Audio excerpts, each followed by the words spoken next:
செந்தில் பாலாஜி செய்தியாளர்களை சந்திக்கிறார், பார்க்கலாம்.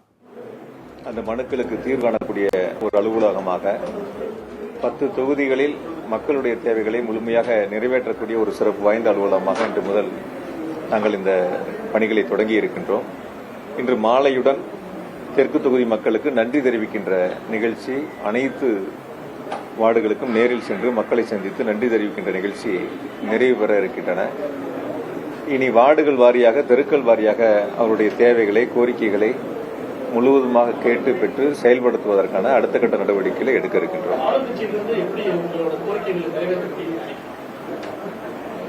எங்க தொகுதி மக்களுடைய கோரிக்கைகளை முழுமையா நிறைவேற்ற முடியுங்கிற நம்பிக்கை எங்களுக்கு இருக்கு. ஏன்னா நிச்சயமா ஏற்கனவே கடந்த 5 ஆண்டுகள்ல கோவை மாநகராட்சியை பொறுத்த வரைக்கும் 8700 கோடி ரூபாய் அளவிற்கான சாலை வசதிகள், சாக்கடை வசதிகள், தெருவிளக்குகள், குடிநீர் திட்டங்கள் என பல்வேறு பணிகளுக்கு எங்களுடைய கழக தலைவர் முதலமைச்சராக இருந்து அந்த நிதிகளை கொடுத்து நாங்கள் பணிகளை மேற்கொண்டிருக்கின்றோம். குறிப்பாக கோவை மாநகராட்சியை பொறுத்த வரைக்கும் ஏறத்தாழ 1706 கிலோமீட்டர் அளவிற்கு சாலைகள் அமைக்கப்பட்டிருக்கின்றன. இந்த சாலைகள் அமைப்பு என்பது சிறப்பு நிதிகளை நாங்கள் 2 முறை முதலமைச்சரிடத்தில் கேட்டு பெற்று 200 கோடி ரூபாய் என்று சிறப்பு நிதிகளை விடுவித்து எங்களுடைய மாநகராட்சியினுடைய மேயர், துணை மேயர், மண்டல குழு தலைவர்கள், மாநகராட்சியினுடைய மன்ற உறுப்பினர்கள் என அனைவரும் கேட்டுக்கொண்ட அடிப்படையில் முதலமைச்சர் அவர்கள் அப்பொழுது நிதிகளை விடுவித்து பணிகளை சிறப்பாக செய்திருக்கின்றோம். மீதம் இருக்கக்கூடிய பணிகள் விடுபட்டு இருந்தால் அதையும் செய்வதற்கு முயற்சி எடுப்போம். நிச்சயமாக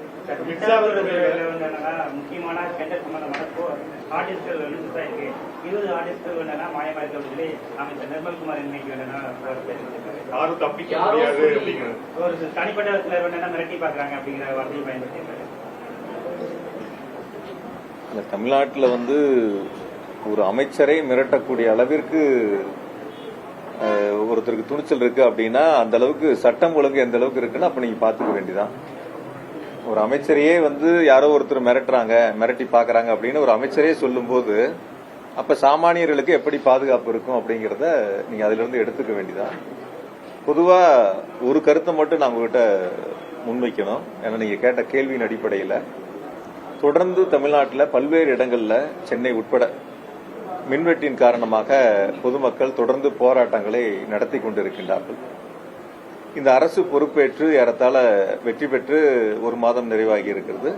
இந்த அரசு பொறுப்பேற்று 20 நாட்களை கடந்து சென்று கொண்டிருக்கின்றன. இதுவரை மின்துறை அமைச்சர் மின் விநியோகத்திற்குன்னு தனியா, அந்த டிஸ்ட்ரிபியூஷனுக்குன்னு தனியா டைரக்டர் இருக்காங்க, சிஇ இருக்காங்க, எஸ்சி இருக்காங்க, அடுத்து இஇ இருக்காங்க, ஏடி இருக்காங்க, கீழ் லெவல், அடுத்த லெவல்ல ஏஇ வரைக்கும் இருக்காங்க. ஆக முதல் கட்டமா என்ன பண்ணுவாங்கன்னா, டைரக்டர் சிஎம்டியை வச்சு டைரக்டர், சிஇ, எஸ்சி லெவல்ல ஒரு ஆய்வு கூட்டங்களை நடத்துவாங்க. அதாவது எப்படி நடத்துவாங்கன்னா, இந்த சம்மருக்கு நமக்கு எவ்வளவு டிமாண்ட் இருக்கு, நம்ம கையில இருப்பு இருக்கு, நம்ம எவ்வளவு இன்னும் புதிதா குறுகிய காலத்துல வாங்கணும், இதெல்லாம் ஆய்வு கூட்டங்களை நடத்தி எந்தெந்த பகுதிகளில் இப்ப நேற்று முன்தினம் 2 நாள் 3 நாட்கள் கணக்கெடுத்து எந்தெந்த பகுதிகளில் அதிக நேரம் மின்வெட்டு ஏற்பட்டது, அதை சரி செய்வதற்கான வழிகள் என்ன என்பதை கண்டறிவதற்கான ஆய்வு கூட்டங்களை நடத்துவாங்க. அந்த ஆய்வு கூட்டங்களின் மூலமாக அதிகாரிகளுக்கு அறிவுறுத்தி இனி வரக்கூடிய நாட்கள்ல மின்வெட்டு இல்லாம விநியோகம் செய்யப்படணும் அப்படிங்கறதா பொதுவா ஒரு துறை எடுக்கக்கூடிய நடவடிக்கை. அதிலும் குறிப்பா மின்சாரத்துறை தொடர்ந்து எடுக்கக்கூடிய நடவடிக்கைகள். ஆனா இதுவரைக்கும் இந்த தாவேகா அரசு பொறுப்பேற்று மின்துறை அமைச்சர் அந்த துறைக்கு அமைச்சராக நியமிக்கப்பட்டு இதுவரைக்கும் அந்த டிஸ்ட்ரிபியூஷனுக்குன்னு தனியா, மின் விநியோகத்துக்குன்னு தனியா சிஇ லெவல்லையோ எஸ்சி லெவல்லையோ ஒரு ஆய்வு கூட்டங்களை கூட நடத்தல. நான் விசாரிச்ச வரைக்கும் அவர் என்னன்னா அலுவலகத்துக்கு போறாரு, சிஎம்டி பாக்குறாரு, டைரக்டர், அந்த மாதிரி முக்கியமான இருக்கிற மேல இருக்கிற அதிகாரிகளை மட்டும் பார்த்துட்டு அதுக்கு கீழே இருக்கிற, அதாவது என்னன்னா கடைநிலை வரைக்கும் இருக்கக்கூடிய அந்த அதிகாரிகளுடைய ஆய்வு கூட்டங்களை நடத்தினாதான் எந்த ஊர்ல என்ன பிரச்சனை இருக்கு, பொள்ளாச்சியில இப்ப தென்னை மரம் இருக்கு, மட்டை விழுகுதுன்னா அந்த இடத்துல பவர் கட் ஆகுதுன்னா அதுக்கான காரணங்கள் என்னங்கறத பார்த்து நடவடிக்கை எடுக்க வேண்டிய துறை அது. அதாவது மற்ற துறைகளை போல இல்ல, மின்சாரத்துறை உடனுக்குடன் நடவடிக்கை எடுத்து சரி செய்ய வேண்டிய துறை. இதுவரைக்கும் நான் விசாரித்த வகையில் ஒரு ஆய்வு கூட்டங்களை கூட முழுமையாக மின் விநியோகத்திற்கான அந்த கூட்டங்களை நடத்தல அப்படிங்கறதுதான் கருத்து.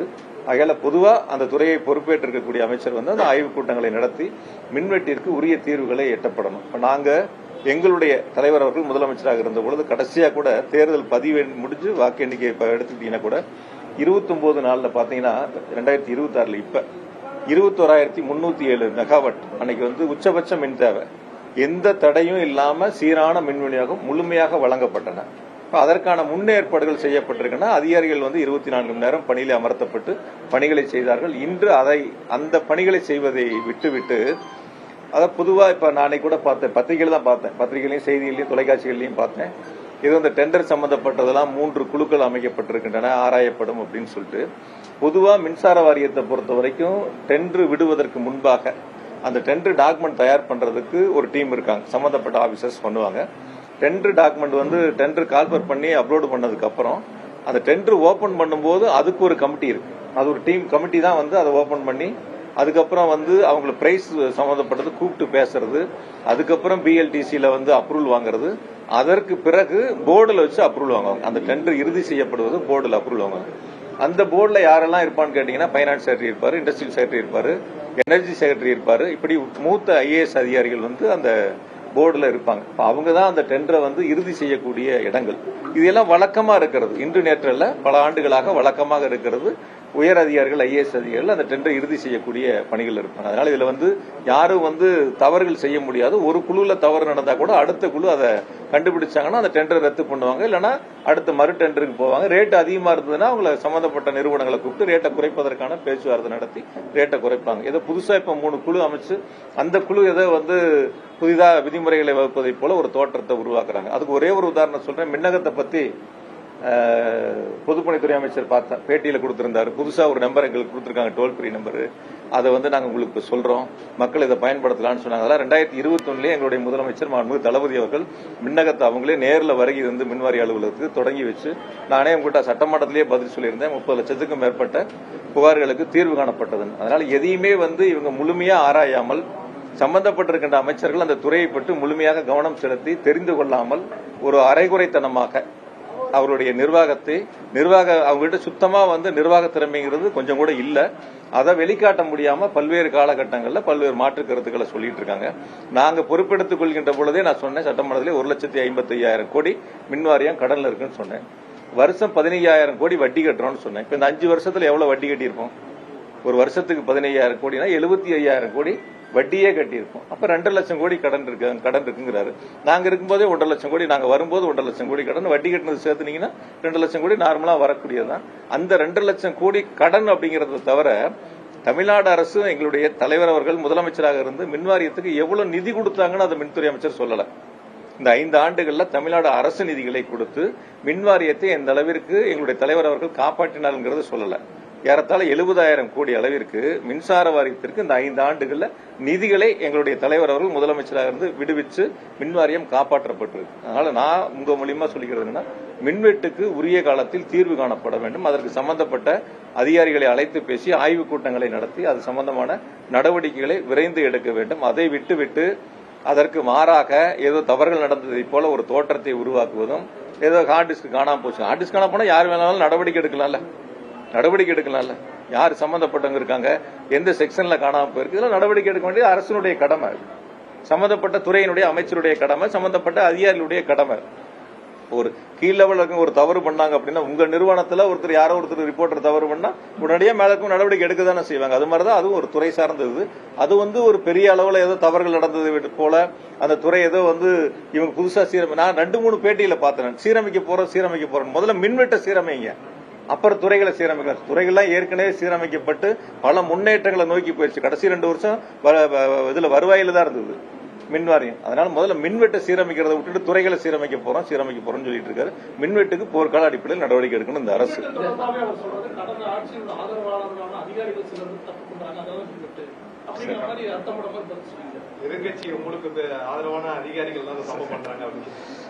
சந்தோஷமா இருக்கு சார் கேட்கறது.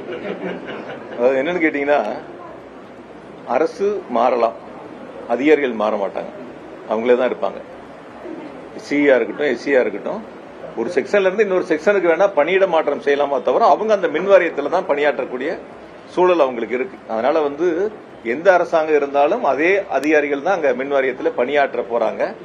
ஆக பணியாற்றக்கூடிய அதிகாரிகள்ல யாரு ஒரு சிலர் தவறு அன்னைக்கு சொல்லும் போது பார்த்தாங்க, 1% கருப்பாடுகள். நாங்க அந்த 1% யாருங்கிறத 99% அதிகாரிகளை வச்சு கண்டுபிடிக்கலாம்ல. 100 பேர் வேலை செய்யற இடத்துல ஒருத்தர் தவறு பண்றாங்கன்னா யார் அந்த ஒருவர் தவறு செய்யக்கூடியவர் எளிதில் கண்டறிய முடியும், அவங்க மேல நடவடிக்கை எடுக்க முடியும். அதெல்லாம் வந்து அதாவது என்னன்னா, என்ன சொல்லுவாங்கன்னு கேட்டீங்கன்னா, ஆடவே தெரியாதான் வீதி கோணையும்பாங்களாம். அது மாதிரி துறை சார்ந்து விவரங்கள் புரிதல் இல்லை, அந்த புரிதலுக்கான அவர்களுக்கு அந்த தகுதியும் இல்லை, அதை மறைப்பதற்கு இது போன்ற கருப்பாடுகள் இருக்கிறது என்ற கருத்துக்களை முன்வைக்கின்றார்கள். நீங்க அடுத்த முறை சென்னையில கூட சொல்லி அந்த துறை அமைச்சர்கிட்ட ஒரு கேள்வி கேட்க சொல்லுங்க. இதுவரைக்கும் நீங்க ஆய்வுக் கூட்டங்களை நடத்தினீங்களா? மின் விநியோகம் சம்பந்தமாக சிஎஸ்சி லெவல்ல ஒரு ஆய்வுக் கூட்டங்களை நடத்தி முடிச்சிருக்கீங்களா? அவங்களுக்கு என்ன அறிவுரை சொல்லியிருக்கிறீங்க? நீங்க ஒரு பத்திரிகை ரிலீஸ் கொடுத்திருக்கீங்களா? இந்த ஆய்வுக் கூட்டங்கள் சம்பந்தமா இதெல்லாம் அறிவுறுத்தப்பட்டதுன்னு சொல்லியிருக்கீங்களான்னு கேளுங்க. அதுக்கப்புறம் அவங்க என்ன நடவடிக்கை எடுத்திருக்கான்னு உங்களுக்கே தெரியும்.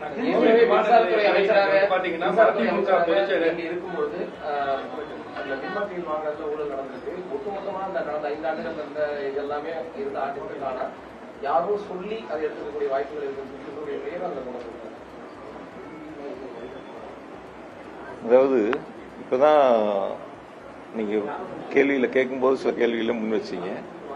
அதாவது அரசு இப்ப நாங்க தேர்தல் முடிஞ்சு ஒரு மாசம் ஆச்சு, வாக்கு எண்ணிக்கை முடிச்சு. அதுக்கப்புறம் இன்னொரு புதிய அரசு வந்திருக்கு. புதிய அரசு வரும்போது சம்பந்தப்பட்ட அதிகாரிகள் எப்படி எந்த அரசு இருக்கோ அந்த அரசை சார்ந்து வேலை செய்வாங்க. அவங்களுக்கு என்ன நேர்மையான பணிகள் இருக்கோ அந்த பணிகளை செய்ய போறாங்க.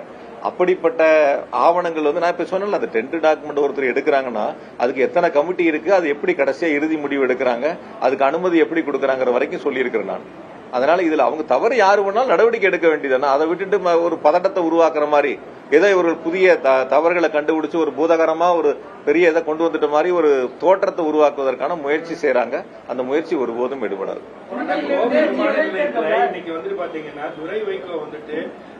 உதயசூரியன் சின்னச்சில போட்டியிட்டது துரதிருஷ்டவசமான ஒன்று அப்படின்னு சொல்லிட்டு விமர்சனம் பண்ணியிருக்காரு. மேலும் தமிழகத்துல சட்டம் ஒழுங்கு ஆக்சுவலா பாத்தீங்கன்னா அவங்களுக்கு டைம் வேணும் அப்படின்னு சொல்லியிருக்காரு. எப்படி பாக்குறீங்க? இதுவரை எப்படி இருந்ததோ அப்படியே தான் இப்பவும் இருக்கு. கடந்த கால ஆட்சியிலே இப்படிதான் இருந்தது, அதனால இப்போ இப்படிதான் இருக்கு. சரி செய்வாங்க அப்படிங்கிற மாதிரி கடந்த ஆட்சியை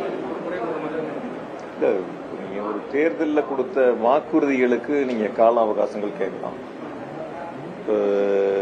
மாமே சீரு, அண்ணா சீரு, மகளிருக்கு 2500 ரூபாய் பணம் கொடுக்குறேன்னு சொன்னது, நிதி கொடுக்குறேன்னு சொன்னது, இதுக்கெல்லாம் நீங்க கால அவகாசங்கள் கேட்கலாம். சட்டம் ஒழுங்குக்கு ஒரு அரசாங்கம் கால அவகாசம்ங்கிறது நீங்க ஏத்துக்கிறீங்களா? முதல்ல சூலூர்ல இப்படி ஒரு துயர சம்பவம் நடந்துச்சு, அதை நீங்க மனதார ஏத்துக்கிறீங்களா? வேற நீங்க கொடுத்த மற்ற வாக்குறுதிகளுக்கு எப்படி வேணாலும் நீங்க கால அவகாசம் கொடுங்க, நீங்க ஒயிட் பேப்பர் போடுறேன்னு சொல்லுங்க, நிதிநிலை சொல்லுங்க, அது கால அவகாசம் கேட்பதுங்கிறது ஒரு அரசாங்கம் உட்கார்ந்துருக்கு கேட்கறாங்கிறது நம்ம சொல்றோம். ஆனா சட்டம் ஒழுங்குக்கு ஒரு அரசாங்கம் ஏறத்தாழ 20 நாட்களை கடந்து இன்னும் எங்களுக்கு கால அவகாசம் வேணும் என்பது இந்த அரசு மக்களிடத்தில் வாக்குகளை பெற்ற பொழுது சொன்ன வாக்குறுதிகளை நிறைவேற்ற முடியாமல் இந்த அரசு மக்களுடைய நன்மதிப்பை இழந்திருக்கிறது. எந்த இடங்கள்லையும் குறிப்பாக எந்த வேட்பாளர்களும் நீங்க கோயம்புத்தூர்ல சொல்லுங்க, 10 தொகுதியில நின்ற வேட்பாளர்கள் எத்தனை வேட்பாளர்கள் அந்த தொகுதி முழுவதும் சென்று மக்களை சந்தித்து வாக்குகளை சேகரித்தார்கள்? நீங்க பார்த்திருப்பீங்க எல்லாரும் கூட. இப்ப எங்க கட்சி வேட்பாளர்கள் நின்னாங்க, எங்க கூட்டணி கட்சி வேட்பாளர்கள் நின்னாங்க, அதிமுக கூட வேட்பாளர் நின்னாங்க. அவங்களுடைய தேர்தல் சுற்றுப்பயணத்தையும் உங்களுக்கு வந்த சுற்றுப்பயணம் எல்லாம் வந்திருக்கும். அந்த புதிய கட்சியில நின்ற சுற்றுப்பயணம் உங்களுக்கு தெரிஞ்சிருக்கும். ஆக மக்களிடத்தில் அவர்களுடைய கொள்கைகளை, கோட்பாடுகளை, தேர்தல் வாக்குறுதிகளை முழுமையாக கொண்டு சேர்க்காமல் ரீல்ஸ் மூலமாக வந்த ஆட்சி இந்த தாவேக ஆட்சி. அரசு அமைந்த பிறகும் அதையே முயற்சி எடுக்கின்றார்கள். தொழில் முதலீட்டுக்கா இருக்கட்டும், மற்ற நிகழ்வுகளுக்கா இருக்கட்டும், அதே ரீல்ஸ் பயணத்தை தான் முன்னெடுக்கிறாங்க. இது ரியல் ஆட்சி இல்ல, ரீல்ஸ் ஆட்சி தான். நிச்சயமா மக்கள் இப்ப உணர்ந்திருக்கிறாங்க, இன்னும் போக போக முழுமையா உணர்வாங்க. கழகங்கள் மறையட்டும் அப்படின்னு சொல்லிட்டு ரஜினி ரசிகர்கள் புதுசா ஒரு இதை ஆரம்பிச்சிருக்காங்க. அதாவது என்னன்னா அண்ணாமலை ஆரம்பிக்கக்கூடிய கட்சி அதை ரஜினி ஆதரவோட தமிழ்நாட்டுல மாற்றம் கொண்டு வரணும். பொறுத்திருந்து பாப்போம் சார். அதாவது என்னன்னா சார், ஒரு விஷயங்கள், திராவிட முன்னேற்ற கழகம் தொடங்கி 75 வருஷம் ஆச்சு. பல பேர் நான் திமுகவை அழிப்பேன் ஒழிப்பேன்னு வந்தவங்க எல்லாம் அவங்க தான் அழிஞ்சு போயிருக்காங்க, ஒளிஞ்சு போயிருக்காங்க. திமுகங்கிறது ஒரு ஆலமரம். இன்னைக்கு செந்தில் பாலாஜி இருக்கலாம், துரை செந்தமிழ் செல்வன் இருக்கலாம், பக்கத்துல தொண்டாமுத்தூர் ரவி அண்ணன் இருக்கலாம், அல்லது அண்ணன் ராஜீவ்காந்தி அண்ணன் இருக்கலாம், யாரு வேணாலும் இருக்கலாம். நாளைக்கு இன்னும் இதை தாண்டி எங்களை போல இன்னும் ஆயிரக்கணக்கான, லட்சக்கணக்கான, கோடிக்கணக்கான இளைஞர்கள் இந்த இயக்கத்துல பணி செய்வதற்கு தயாரா இருக்காங்க. அவங்களுக்கு தேவை அந்த வாய்ப்புகளை எங்களுடைய தலைவர் உருவாக்கிட்டு இருக்காங்க. அதனால பொதுவா வந்து இந்த திமுகவை அழிப்பே ஒழிப்பேன்னு சொன்னவங்களாம் அவங்க அழிஞ்சு போயிருக்காங்க, ஒளிஞ்சு போயிருக்காங்க. பல பேர் திமுக சொல்லணும்னா அரசியல் செய்ய முடியாது, அதனால அரசியலுக்காக அதை சொல்லிட்டு இருக்காங்க. சார், யார் நான் வந்து குறிப்பிட்ட பேர்லாம் சொல்லல, யார் திமுகவை அழிப்பேன் ஒழிப்பேன்னு சொன்னாலும் அவங்க அழிஞ்சு போவாங்க, அவங்க ஒளிஞ்சு போவாங்க. அது யாரா இருந்தாலும் சரி, யாரா இருந்தாலும் சரி. நான் பல முறை நானே கேட்டேன், நானே உங்ககிட்டயே தான் கேட்டேன். நான் ஒரு 10 பேட்டி அப்பதான் சொன்னேன் நான். அதனால அதுக்குள்ள போக வேண்டிய அவசியம் இல்லை.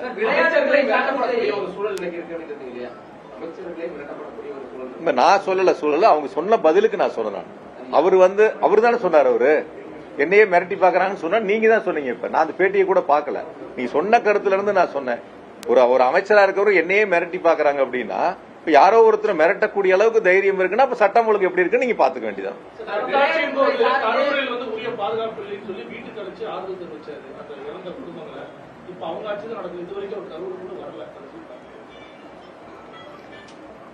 சார், இந்த கரூர் சம்பவத்தை பத்தி பேசணும்னா ரொம்ப நேரம் அது பேச வேண்டியதா இருக்கு. எதனால நடந்துச்சு, எப்படி நடந்துச்சுங்கிறதெல்லாம் முழுமையா நீங்களும் உங்க தொலைக்காட்சிகள், உங்களுடைய பத்திரிகைகள் எல்லாரும் அங்க இருந்தாங்க, நேரில் பார்த்தாங்க. அது ஒரு மிக மோசமான ஒரு துயர சம்பவம். அந்த சம்பவம் நடந்து கூட வந்து யாரும் ஆறுதல் சொல்ல போகல, யாரும் மருத்துவமனைக்கு அந்த இயக்கத்துல இருந்து யாரும் வரல. திருச்சி விமான நிலையத்தில் பத்திரிகையாளர் கேள்வி கேட்ட போது கூட அந்த கட்சியினுடைய தலைவர் வந்து பதிலளிக்காம உள்ளதான் போனதெல்லாம் நீங்க பாத்தீங்க. அதுக்கு பிறகு கூட இன்ன வரைக்கும் அரசு பொறுப்பேற்று 1 மாச காலமா வந்து 20 நாளைக்கு மேல பத்திரிகையாளர் கூட சந்திக்கல. டெல்லி போனா எல்லா முதலமைச்சர்களும் பிரதமரை பார்த்தாங்கன்னா பத்திரிகையாளர் சந்திப்புங்கிறது இருக்கு, அது கூட பத்திரிகையாளர் சந்திப்பும் இல்ல. அதனால இந்த அரசை பொறுத்த வரைக்கும் வந்து நீங்க எப்படி கண் கூட மக்கள் எங்ககிட்ட சொல்ல கருத்து என்னன்னா, நாங்க நேத்து கூட நன்றி சொல்ல போனோம், மக்கள் சொன்ன கருத்துக்களை பொறுத்து நான் உங்களுக்கு முன்வைக்கிறேன். இந்த அரசை பொறுத்த வரைக்கும் ஒரு வெளிப்படைத்தன்மை இல்ல. இந்த அரசை பொறுத்த வரைக்கும் மக்கள்கிட்ட சொன்ன வாக்குறுதிகளை நிறைவேற்றக்கூடிய ஒரு அரசு இல்ல. எந்த வாக்குறுதி விவசாயிகளுக்கு சொன்னாங்க, 5 ஏக்கருக்கு கீழே இருக்கிற எல்லாத்துக்கும் தள்ளுபடினாங்க, 5 ஏக்கருக்கு மேல இருக்கிறவங்களுக்கு 50% தள்ளுபடினாங்க. ஆனா இப்ப வந்து 1 லட்சம் ரூபாய்க்கு மேல வாங்கியிருந்தா 5000 ரூபாய் தான் தள்ளுபடின்னு சொல்றாங்க. அந்த விவசாயி கேட்கறாங்க, நான் 1 லட்சம் கட்டக்கூடியவன் இன்னொரு 5000 ரூபாய் என்னால சேர்த்து கட்ட முடியாதான்னு கேள்வி கேட்கறாங்க. ஆக சொல்வது ஒன்று, செய்வது ஒன்றாக இருக்கின்றன. இதுதான் இந்த அரசினுடைய இன்றைய நிலை. இதுதான் மக்கள் வந்து புரிஞ்சிருக்காங்க.